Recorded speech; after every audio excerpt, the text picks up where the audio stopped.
thanks to those advances in burn care today, 100% burns are surviving and being returned back into the real world, and that's where the Phoenix Society gets involved. And the Phoenix Society has really been the instrument to develop these programs, to champion them, and to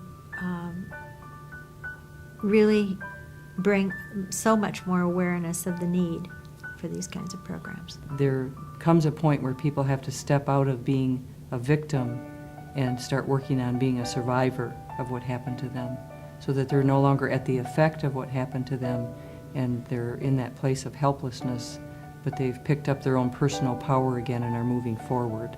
With the resources for the Phoenix Society now, and online, and chats, and newsletters, and videos, and these World Burn Congresses and support meetings in the community, we're really trying to take Phoenix around the world. And we are the only national organization in the country and the world that unites burn survivors in this capacity. There's all sorts of little things that are happening that are positive in this community.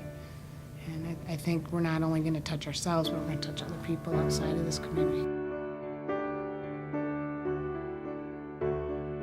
The school reentry program came out of those phone calls that we get. You know, the 800 line that we have, or on the email. Someone would email us and say, you know, my child's going back to school and they're really struggling. Is there anything you can do to help us?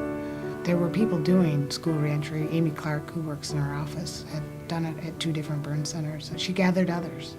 And that's kind of our philosophy. We don't need to do it by ourselves. Let's go find who else is doing it and bring it together so we can get access to people. It was inclusive. It brought in the social skills component of helping a child go back to school. It wasn't just about teaching them about what a burn injury was. It was about teaching them about diversity, about how to interact with each other. And so it's a comprehensive tool that a teacher could use, or a mother could use, a firefighter. It's a wonderful population of people, very honest, real people who have been through a lot and come out the other side of that. Many of them have to be stronger and transcend their trauma, and they also have a wonderful way of reaching back and helping others who might be earlier in their recovery process to heal and recover and get through the grief that's required for healing.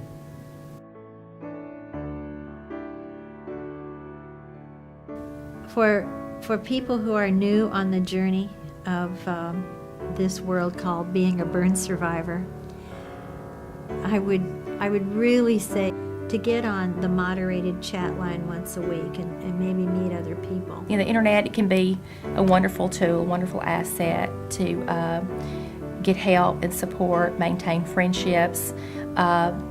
It's an injury that you really need someone who has walked through that pain to identify with you, and it's something that you just can't imagine unless you've experienced it.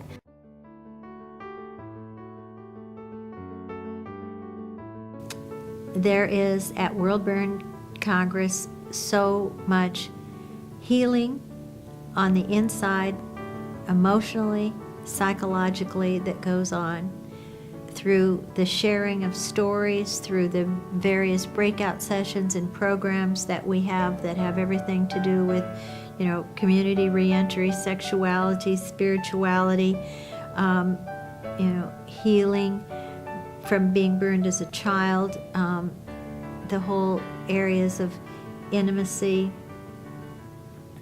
dealing with hidden burns as well as visible burns. For many of them, the first time they have ever shared with anyone about their burn injury is the open mic.